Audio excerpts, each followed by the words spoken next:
Hey everybody, how you doing? First off, I just want to give a sort of a teaser, I guess you could say, of what I intend this channel to be of, and I don't really know don't know what I'm going to call it, but it's going to be focused on a few things. I have always intended to make a YouTube channel, and I want it to be like a consistent one, but I'm a huge procrastinator. I'm talking like about a 15-year procrastinator here, where I could see YouTube when it first started.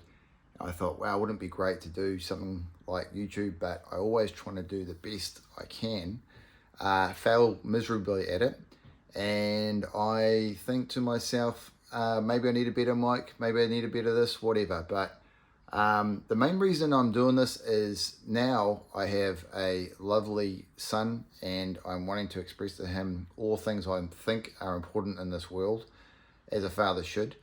And I want to record stuff which I really wish my own grandfather and my father, two important people in my life, had given me before they passed.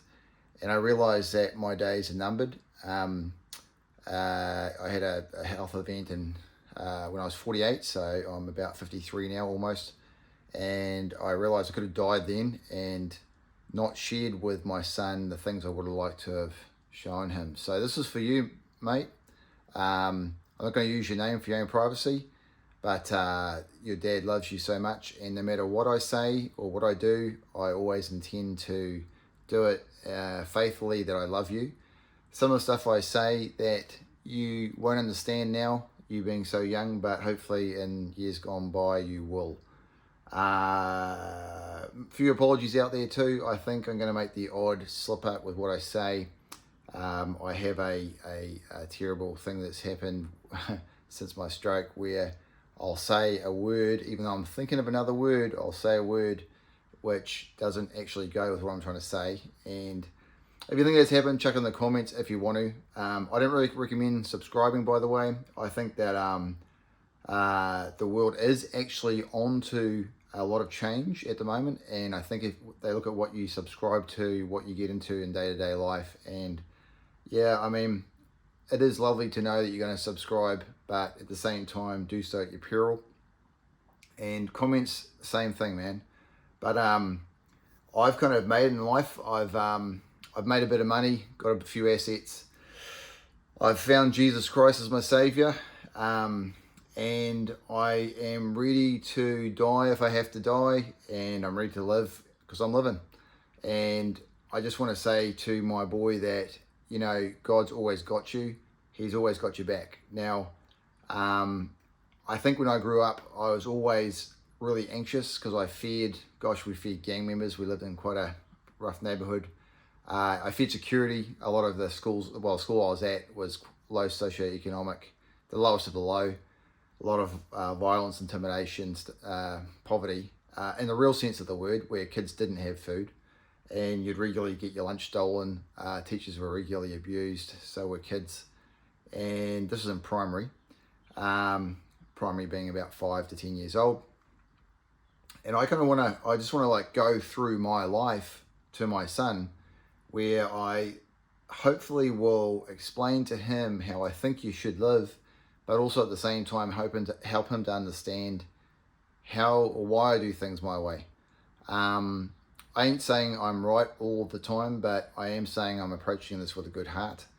I would say that it's very concerning that in the future there's going to be a lot of misrepresentation of what you say through changing your words, as words do change in meaning.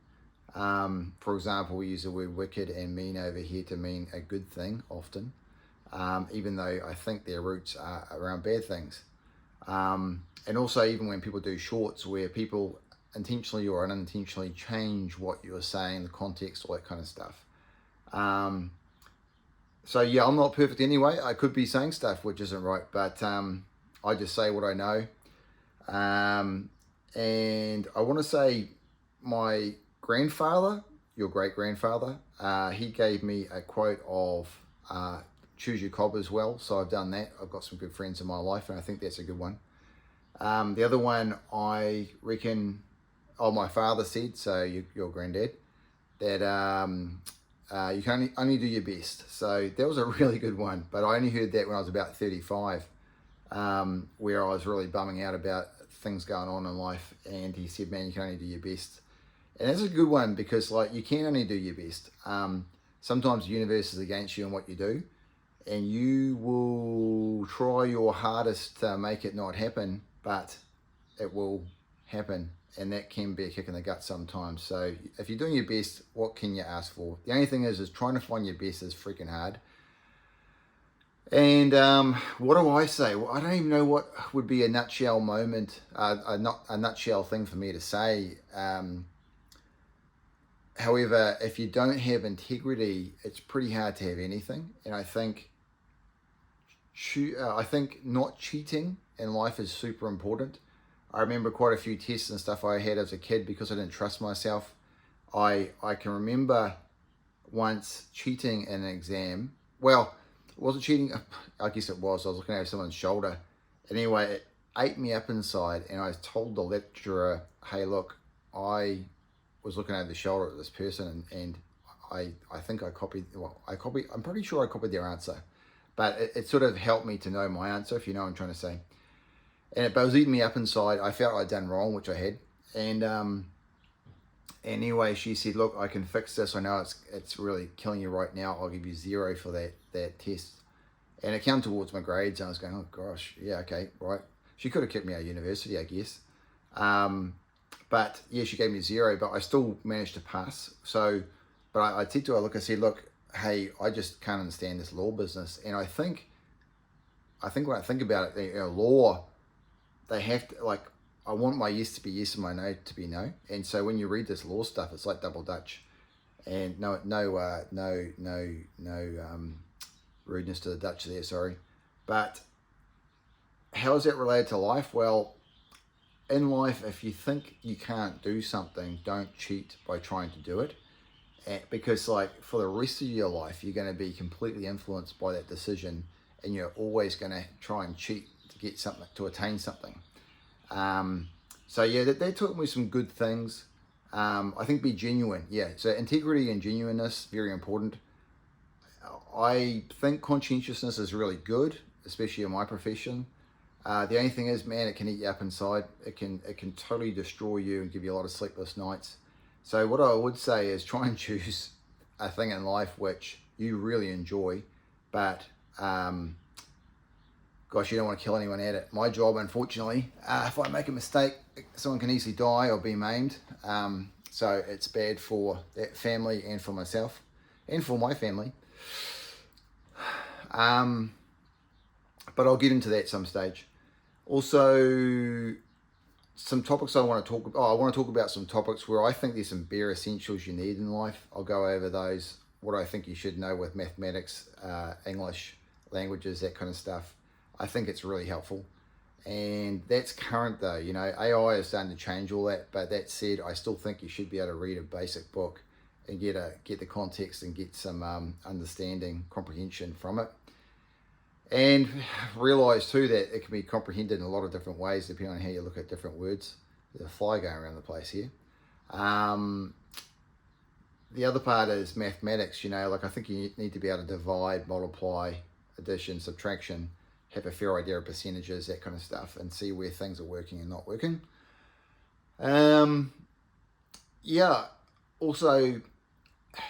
English language, I think that's an important one to know. I think it's very helpful to know things like Spanish, Mandarin, Hindi, and I guess Africans are rising now, isn't it? But Africa's got so many languages.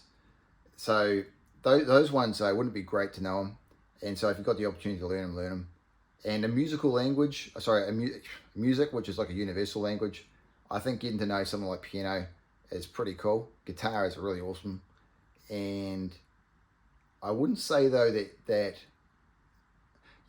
when I say universal language, it's like you can play a cool guitar to any country, even if they don't know your language, and that can actually speak something to them though. It can make you feel a certain way. But also, I think for your own self, just strumming away. And things like brushing your teeth, man. Whew. Actually, I still remember my grandfather saying, you only get one set of teeth, look after them. So I think brush your teeth night and morning. I want to go on about the hypocrisy of this world and talk about things like supermarkets, that kind of thing, where they sell a whole bunch of rubbish that can kill you, give you diabetes, and how the governments will supposedly support you in your decisions. However, they'll force you to take certain V things, and you know what those are. I don't want to get banned, you see, so I'm going to use that terminology. But we're talking about injections here, which supposedly protect you from a disease, and they've been proven not to. But there's things that are proven to help you, to be bad for you, like chocolates, chips, fizzy drinks, ice cream, all that kind of stuff, which they willfully sell in countdown supermarkets or wherever you are in the world, a supermarket. And what do you know, when COVID happened, the government said, yeah, you guys can actually freaking stay open, but all other places like butcher shops and stuff close. So I'm just kind of showing some hypocrisy in the world where something so simple as actually in New Zealand, for example, we give people money for not working. And we call that, well, we call it the dole, that's my language, but it could be called something like, gosh, I don't even know what they call it these days, but yeah, they get money to live. I believe that you should be given provision to live, i.e. food and shelter, but also too under a certain contract where you've got to turn up to a shelter for 8 hours a day like everyone else does and read and better yourself. Maybe go to lectures, that kind of stuff, where instead of sitting home playing video games, smoking dope. And how does that relate to what I'm talking about? Well, I'm just giving a little insight into my mind so you can see what to expect. Is this going out to the greater world? Yes, it is. I kind of thought that if I'm going to share it with my son, why not share it with everybody? And yeah, you can give me some advice as well. That'd be great, especially fathers out there. Mothers can if they want to, but I think that's another thing about fatherhood is it's definitely been railroaded by the, what would you call it, new age thinking of child rearing, where the mother takes the head of the household or sort of assumes the head of the household, thinking, I've read the latest book, therefore I know it all. And they may be right. However, I think that if you look at the state of the world today, how can they be, right? How can they, when I say look at the state, I'm talking about freaking the rate of disease in the country, how it's so expensive to buy a home, all those kind of things. And going back to that supermarket thing, that digression, and I was going to say how the government in New Zealand was like allowing pharmacies, which is meant to be a health thing, a positive health thing. They were letting pharmacies be in supermarkets. They still do that. I'm kind of thinking, well, how do you actually, how do you make that make sense to people, saying, yeah, we're going to put something that's meant to be healthy for you into such a shitty thing as a supermarket that has all the things that make the disease that the pharmacy is trying to counter with their medications. And then you look at things like, you know, the big drug companies supporting this kind of thing, where the drug companies don't care if you're sick because they want to make money. The supermarkets don't care if you're going to be sick because they want to make profit in their in what they sell.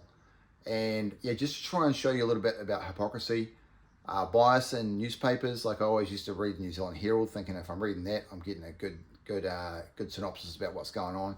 Now seeing that it's just the interpretation that the editor or whatever had of, or the reporter had of the situation, very often not a correct interpretation.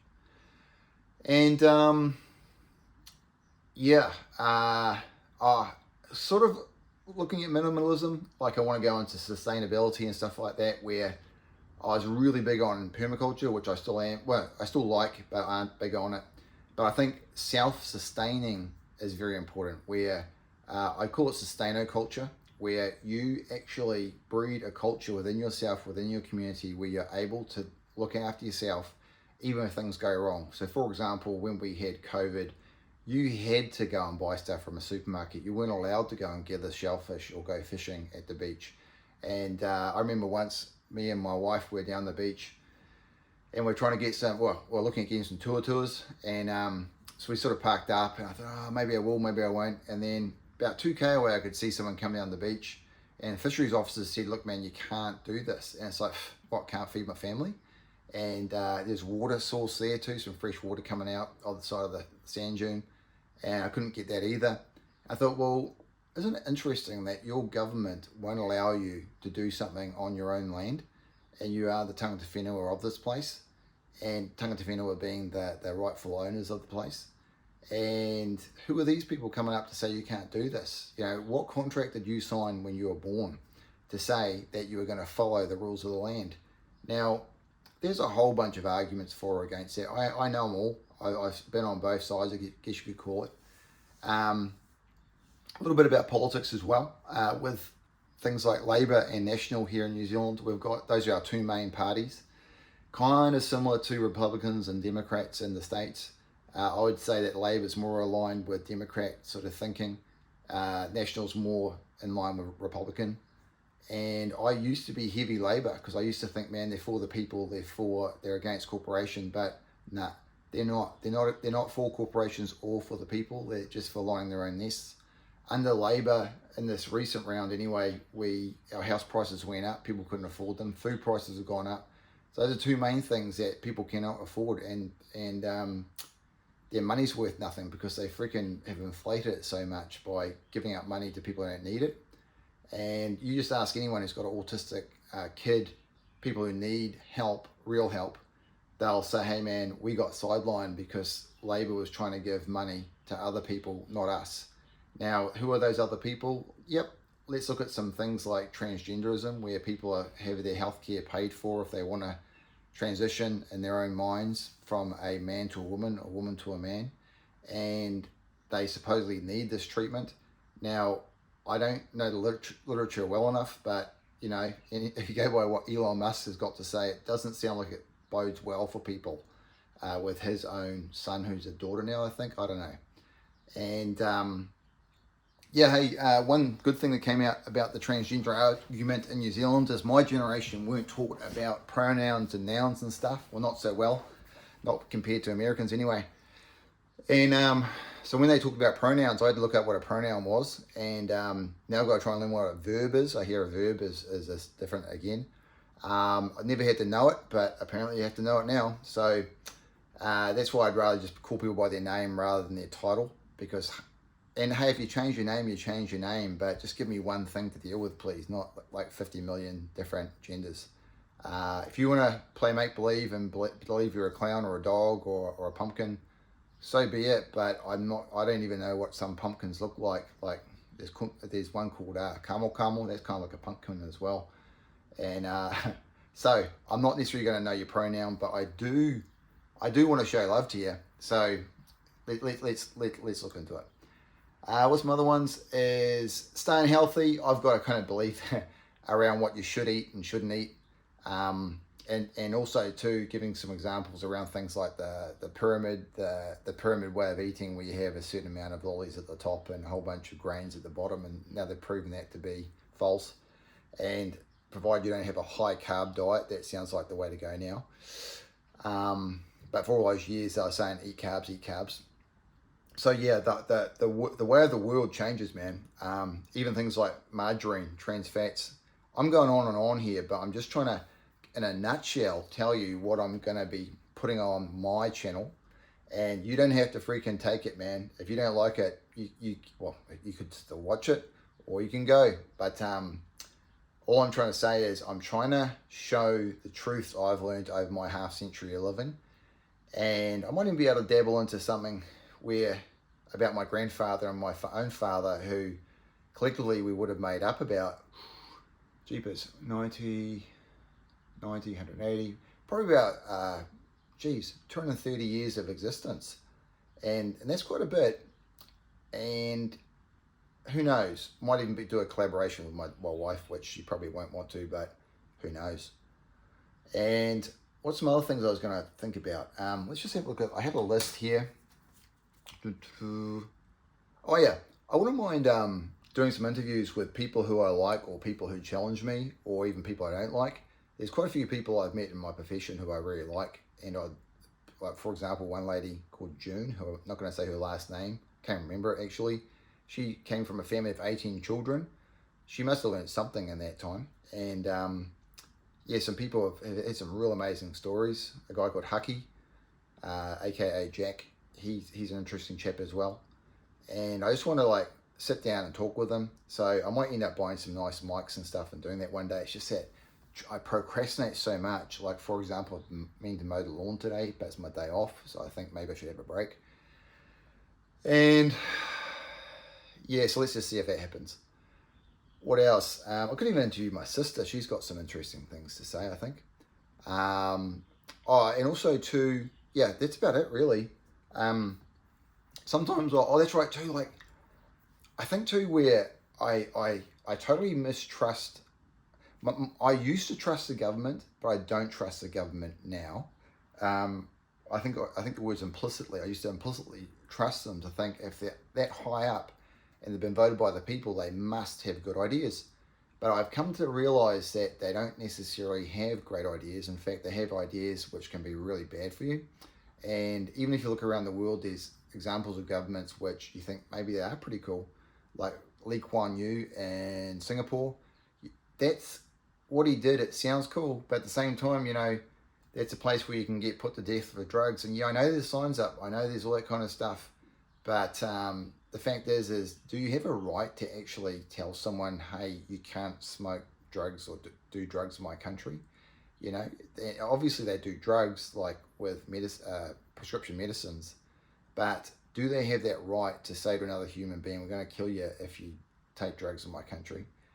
Not to say that Lee Kuan Yew actually came up with that policy. Maybe he didn't. I don't know. I should look it up. Someone could look it up for me, please. And that's what I want to do too. I want to have the AI, like, so I can ask that question in mid-sentence. Hey, AI, did Lee Kuan Yew invent drugs? I'm not sorry, invent the anti-drug policy of Singapore where you get put to death if you get caught bringing that in? And it might be like yes, there was someone called Lee Kuan Yew who let them be a policy where you're not allowed drugs in Singapore and the penalty is death. That would be pretty darn cool. Also, when I speak, sorry, I'm not that good at speaking and I spit.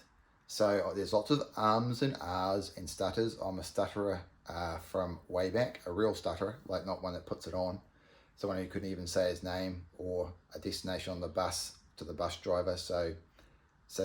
Or even say hi to a girl, sort of thing, that bad. So I want to kind of go through my life saying here's how I am, and what kind of made me. And then I want to go into things I found during that time. And one of the other things I'll say is it's interesting for me that you can have two people with two completely different mindsets, but they can both either have a really crappy life or even have a really good life, but opposing views. And, you know, mothers, fathers, you know, people vote for National, people vote for Labour, people vote Democrat, people vote Republican, but they can be good, solid people inside. And I just want to show that there can be good, solid people who you love and enjoy the company of and want to do well. But if we don't talk about it, sometimes I think people can feel a little bit sort of, is it called maligned, where they feel like they're kind of, people are against them, when in actual fact, people don't even know who they are. And yeah, you get mass shootings, all that kind of stuff.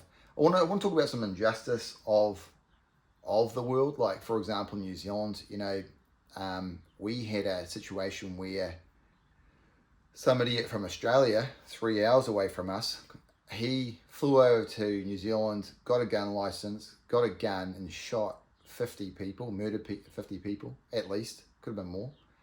And that was just something we'd never seen before.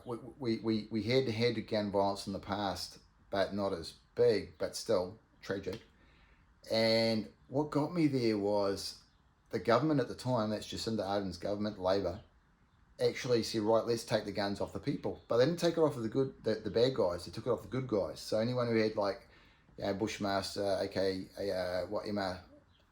M16 style sort of, what are the Bushmaster, AR-15, there we go, AR-15 rifles, you know, deer stalking, whatever, they had to hand them in if they didn't have some kind of special license. And it's kind of like, well, and they called it a buyback scheme. So how could they buy back something they didn't own in the first place? So, you know, it's quite rude, if you ask me, to actually be put in a situation where you think you own something, or you do own something, and then the government says you've got to pay it back again. And I think, sorry, hand it back again. And then they come up with this figure of what it's worth. What if your grandparents gave you that gun? What if you'd saved your ass, saved your ass off trying to get that gun, and before you know it, they're taking it off you there. And then what about all the bullets and all the accessories? Now, and then what about the money? Like, could that money have been used for something else? You know, life is full of a lot of, so I'm doing a lot of negative stuff, by the way. Obviously, you've got to find something positive in life. But part of that, I think, is like you do have to address the negative parts in life. You know, like I think, look at the Jews in Nazi Germany. Someone had to look and say, hey, I don't really like what's going on here with this Hitler chap. I think it's time to move. And there could have been a whole lot of mates and stuff say, oh, it'll blow over. Someone else will come into power. But it's kind of like South Africa. I got a lot of South African friends, good people, man. South Africans, Aussies, and New Zealanders, Kiwis get on really well, usually. And there's probably the odd bit of sort of biffo that goes on, but essentially I think we're pretty solid when we meet up around the world. We see each other as brothers. Oddly, you go to England, you don't get that. Like I thought England I'd have more in common, but there is a difference, man. And I don't know what the heck it is. It's almost like you feel like they are the original mold, but haven't kind of evolved with you in thought, and you've gone out into the world from that country, like, so we call it the mother country, but here we are, we're supposedly meant to honor their king, but we don't. We have a king's birthday, and we used to have a queen's birthday when Queen Elizabeth was around. Yeah, just that's me rattling on. But back to that thing about the government. So here they are, they'll make things illegal, like, you know, you're meant to have a shot before you go into a shop back in the day with those vaccine passports. And it may have been killing people and giving them strokes, right? And only time will tell. You know, it's going to take years and years and years, but there's definitely been vaccine issues back in New Zealand. Bugger it if this gets demonetised, because I don't care. Another thing I'll say too is, I don't know if you get overseas, but when you're on, I better look at the time. I've got to pick up my kid from school.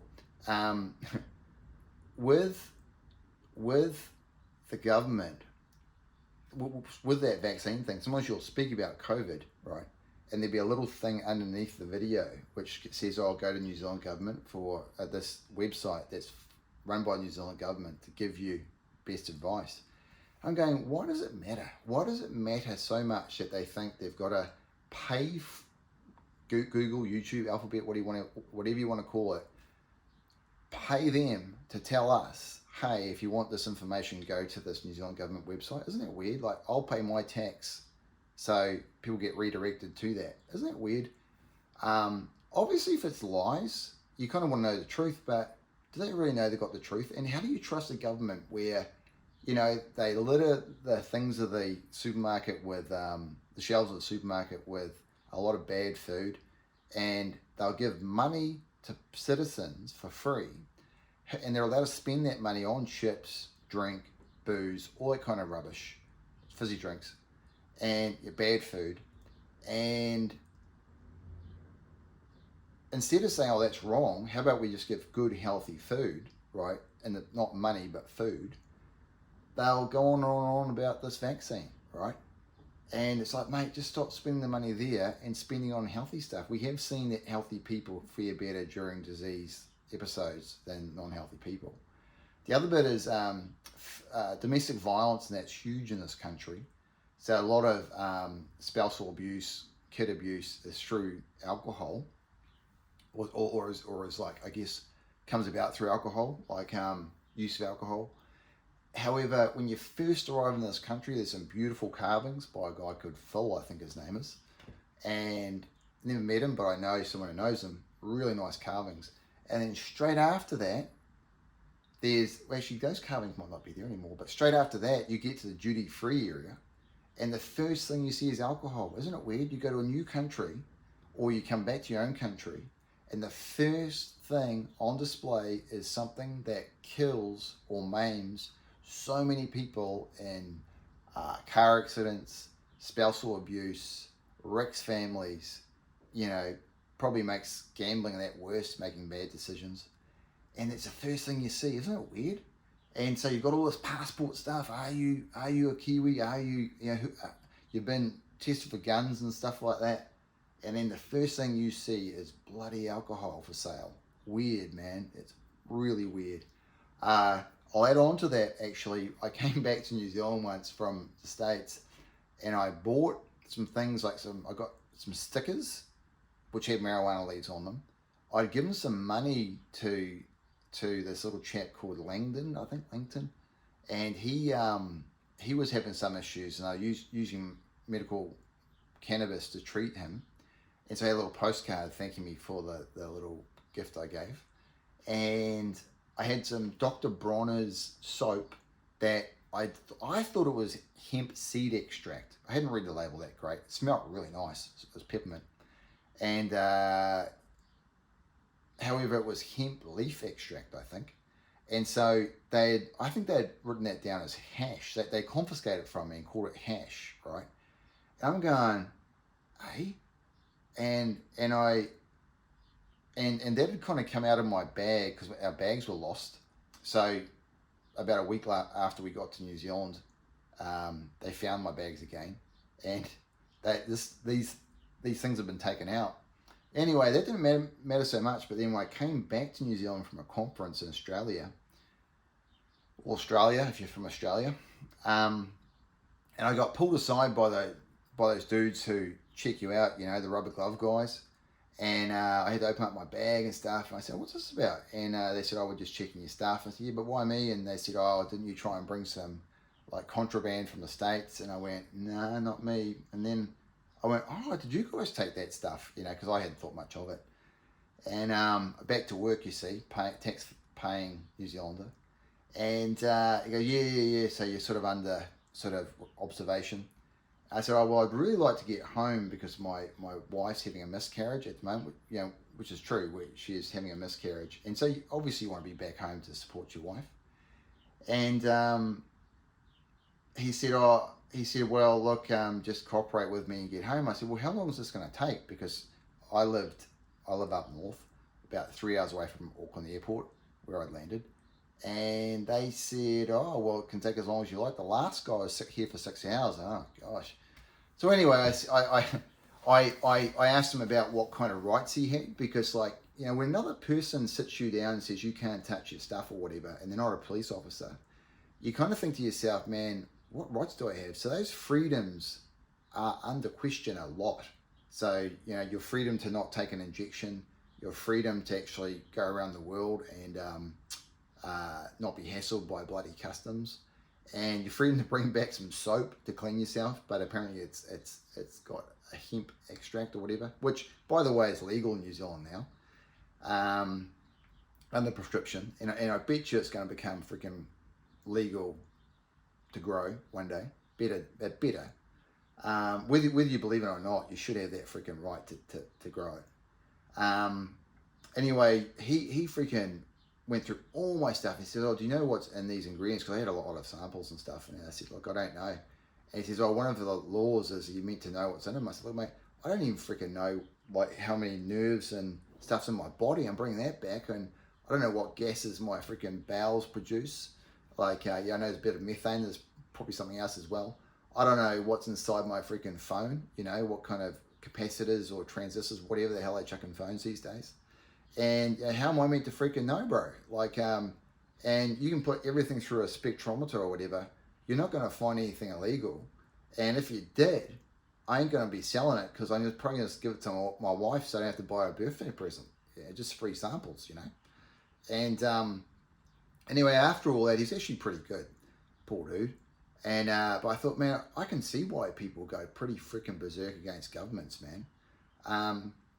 Just recently too. So, what kind of brought out this sort of let's change things, man, with good old Charlie Kirk? Hey, he he came up on my feed a few times, and he unfortunately has got shot and killed in the States. And that one, man, I was down. I was down for the first day, man. I was down a lot, and I think I even got more down when there's this young Christian girl I was talking to. She was feeling down too, and I thought, oh gosh, I thought only old people like me listen to him. And it kind of made me sad that these young people are losing their voice because they're taking out people who are good people. And so that kind of gave me a bit of, hey, I'm going to try and go for the good path. And I have been trying to pray a lot anyway and follow God as Jesus is my Savior. And I've been trying to sort of do the right thing. When I say do the right thing, I mean live with integrity, live trusting what Jesus has for me. Like I feel like he's going to ask me to leave my job, for example. But I don't, but you are fearful too, you know, new things. And so that's one thing I'm trying to do is live the way I think I should be living. Gosh, I do get off topic a lot, sorry guys. But yeah, so that was Charlie Kirk. And also Tom Phillips. He's a chap who, yeah, but by the way, yeah, I really do feel for his family and his loved ones. Like I do have this confidence though that God will look after them. Like I think, you know, him being the Christian he is, I was kind of struck with that when I was about to die with my stroke, where I felt like, how can I let my wife and son go and just leave them to this world? Because this world can slaughter you, man. And I felt God say, hey man, if you believe me and trust in me, I will. Yeah, if you really did, you'd know I'm going to give my all for them. And when I knew that, I went, yeah, that's true. Bring on death if you want. But I lived, and I'm trying to make changes, trying to lose weight, trying to get fit. Another guy, Tom Phillips. So Tom Phillips is the chap who went bush with his 3 kids for 4 years. And I don't know what the story is. I think he had some custody of his kids, but his wife wasn't responsible. Could be a peer act, I don't know. And so he went and said, right, I'm going bush. I'm taking my kids. Now I think, 200 years ago, if you wanted to take your kids somewhere, you would take your kids somewhere because they're your kids. And who else could say something about it? Yes, you could be in a tribe, in a multi-tribe. You probably wouldn't be the best idea. It's probably best to be with the tribe. But, if you were in England, man, and there was some bloody bad duke, or whatever they're called, or king running the show, and you're in trouble, man, you might want to head for the hills. Now, he did some stuff which I disagree with. I think he had to he robbed banks apparently, but there's no court case. How could there be? He wasn't like charged with that or put under a court of law. He supposedly broke into shops and stuff, but hey, he hasn't been tried for that, and he never will be because they killed him. Now, they say that he shot at the cop in the head. That may or may not have happened. We don't know. Yes, I think the cop got shot in the head, but was it by another cop? Was it by someone else at the scene? We don't know. We don't know. I never knew him. I'd never met the kids. All I've seen is what's on the TV or on the computer. And what it showed to me though is, man, if you got driven to the brink where they're trying to take your kids off you, and you are right, e.g. if you were back to Nazi Germany, and you said to your wife or you said to your husband, hey, I think our kids are in trouble, I think we're in trouble, let's go. And the wife or the husband said, no, I don't think so, I think they're right. And then before you know it, they're putting stars on your chest, vaccines in the arm, whatever. And you think, nah, I'm off. I'm taking my kids with me. Maybe you are doing the right thing. And if someone pushes you to the brink where you've got to steal, you can't go into the store because you don't have a vaccine passport, and your kids are going to starve, and you can't go to the beach and get some tours, maybe you are doing something that's partly right. It's a toughie. That's a maybe, guys. I'm not saying do it, by the way. I'm saying maybe. And there's many tales where the supposed people looking after us are actually pretty bad people. Like I had an incident once I want to talk about with the van. There's a whole lot of incidents I want to talk about, man. People double cross me and stuff. Can I make this into a positive podcast? I can. I'm a very blessed guy. I've cheated death. I've made money. I've got assets. I've got a lovely wife, lovely child, lovely family. Greater family as in brothers and sisters and stuff. The sun's shining. But yeah, it can get very dark sometimes. And I think that having integrity over and above others and the internet is super important. And yeah, this was only going to be a little introduction, and it's become a big one. Apologies for my vocabulary being so bad. I look at people like Charlie Kirk and, gosh, okay, here we go. Yeah, Charlie Kirk, Russell Brand, Joe Rogan for interest, Andrew Tate. He has some good points of view, but I think he shouldn't talk about women the way he does. I think it's a bit rude. However, he's got a lot of good stuff. Notice my thing doesn't move that much because of the stroke. And gosh, there's probably a few more out there actually. Theo Von for funniest. Jordan Peterson, definitely. Do I look at those people? They're fallible, yes. Jordan Peterson, I think he's very serious, but hey, he's talking about serious stuff, and he has been studying like atrocities like freaking Mao Zedong and the Long March and Stalin and gosh, is it Dostoevsky or something rather, with the those terrible things in Siberia and stuff that you'd never read yourself because it's too bloody long. And yeah, Nazi Germany, of course. And also, I want to sort of say things like stuff that there's people who, is it Tim Ferriss? I think his name's Tim Ferriss. He recommended this book, Red Rising, so I downloaded it, but man, it's depressing. But it does show that, I don't know what ends in this book because I've only got halfway through the second book. You may really follow someone and like someone, but if they that doesn't necessarily mean you'll like what they like, and so their life may not be for you. So these people I mention, there are going to be things that aren't good about them that I don't know about. For Andrew Tate, for example, they're going about this human trafficking, but for 4 years they haven't actually convicted him of anything. So you've got to wonder, and that's in a freaking corrupt country, which is pretty hard to do actually. Well, maybe if he paid someone out, I don't know. But I look at people like Bill Cosby, for example. Bill Cosby, he was seen as a real funny father figure. He lost his own son in some kind of, I think, a highway robbery type thing, which would have been really sad. But here he was, okay, allegedly date raping chicks with giving them sleeping tablets or something. And so I remember seeing a book, it's called Fatherhood, I think, and his face on the cover. I thought that could be pretty good. But now you realise what he may have done or has been accused of doing, maybe not so good. The trouble is too in life, there's some people who do great things, but they're terrible people. Like, for example, Nelson Mandela's doctor was a rude, racist guy, I think he said, but he drained about 2 litres of fluid off Nelson's lungs and fixed him up. So was he a bad guy? Perhaps, but he also did good things.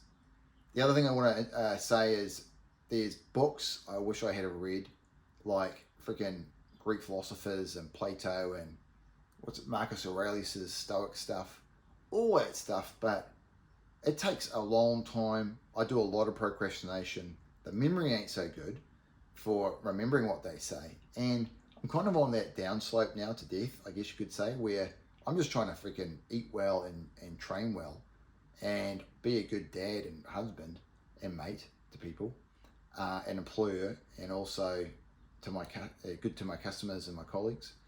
And so sometimes dude, like, I've got so many things on the boil, like I've got to mow the lawns, for example, in our rental, but I get waylaid by procrastinating. But sometimes that's a good thing because I need that for myself, I think. And at least I'm not gambling or taking drugs. And, well, you know, people who do that, that's up to them, but I think it's not that good for you. Anyways, I'm going to leave it there. That's my freaking crazy intro to my channel. I plan to actually set this up so it's a lot easier to set up. I just realized, like, see, you may not be impressed with what I've done, but I'm impressed. Like, I've got a ring of light and I've got my phone in the middle and it's looking pretty straight. I don't know how this looks. I should have a mirror behind it, actually. Dummy old me. But I want to set it up downstairs, maybe. And every now and again, I want to do a weekend one, maybe on the beach. That'd be really cool. And I kind of, is it about one certain thing? Not really. I'll probably go on and on and on about stuff, like stuff I've mentioned, and just try and, just so it's new. And it's more, it's for myself as well. It's definitely for my son. And because, like, man, trying to train you, my man, when I say train you, discipline you, be the father I need to be, it's hard with you because you're just like me when I was a kid. You don't listen and you don't do as you're told, but I love you regardless. And I think this is going to be good for you. And seeing some of the habits that you have that I have, and your poor mum having to put up with it, and my wife, that is. And yeah, that's that. Turning off is quite hard because you always think maybe I could say some more. And that's my life, actually. I go to sleep wishing I'd done more. I wake up thinking I want to do more. And each day I do go to sleep, I think I could have done more. And some people say when they retire, what would you do? Gosh, mate, I think I could live 3 lifetimes and still want more life to be able to do stuff. Not so much do stuff as in go see the Leaning Tower of Pisa or whatever, or the pyramids, because to tell you the truth, man, although I was wowed out by seeing Big Ben, thinking, wow, there it is, the thing I've seen since I was a boy, I think there's bigger things in the world, man, and I think those bigger things are inside your own mind with people. Yeah, I want to talk. I'm a pharmacist by trade, so I'm very interested in like the alkaloids of some plants and mushrooms and yeah, like, see, my father was a pharmacist and he went and did botany because they had to, and they go out in the bush and find herbs and stuff to make you well, and or to be used as treatment, and all that kind of thing. I think is so it's amazing to think that you can get it in your own backyard. So yeah, I might even go on about that stuff too. So yeah, but there we go. I'm kind of, you know what I think I would appreciate though, is if anyone's bothered to watch all this, and thank God that you did get through it all, and you had some suggestions, that would be really cool. Like, no doubt the lighting's crap, and I think you're only getting the top of my head. I'm saying ums and ahs a lot. I'm scratching my ears and probably picking my nose. There might be some good stuff that you can say, hey, what if you tried this? And I don't know if I'll do it, so don't be offended if I don't, but sometimes it's just a simple thing. I kind of sometimes too have thought a lot when I've been here at the beach. I thought, man, maybe there's people out there who can't get to the beach and would like to see the beach, and just I give a kind of a verbal perspective of what it's like with your sand between your toes and how cold the water is and how smelly the plankton can get out here, and the wind, how strong that can be, and getting your eyes and stuff. Maybe you guys want to see or hear that. You could be blind or deaf, and I try to explain it the other way around, you know, through the words for the blind person, or visually with the non-hearing. I don't know. Anyways, that's me. I wonder how that went. Goodbye.